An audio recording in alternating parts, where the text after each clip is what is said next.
Ապրիլի 18-ը հայ գրող, արձակագիր և դրամատուրգ Շիրվանզադեի ծննդյան օրն է։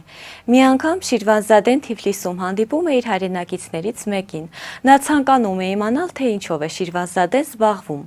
«Գրող եմ», ասում է մեծ Վիպասանը։ Հին ծանոթն ապշահար նայում է Շիրվանզադեին ու ասում.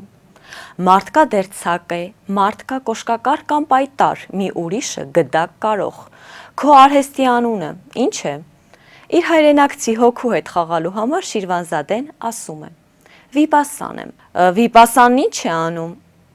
Վիպասանն աղջկան սիրահարեցնում է տղային, տղային աղջկան, հետո նրանց նշանում է, պսակում, չեն հավանում միմյանց, բաժանում է, ուրիշի հետ պսակում և այդպես էլի շատ բաներ։ Վայ, քո հոր տունը չքանդվի, բա էլ ուրիշ գործ չգտար, որ միջնորդ ես դարձել», ասում է մարդը, համոզված լինելով, որ հին ծանոթը ընտրել է ամենախայտառակ արհեստը։ Եթե հավանեցիք տեսանյութը, չմոռանաք թողնել մեկնաբանություն։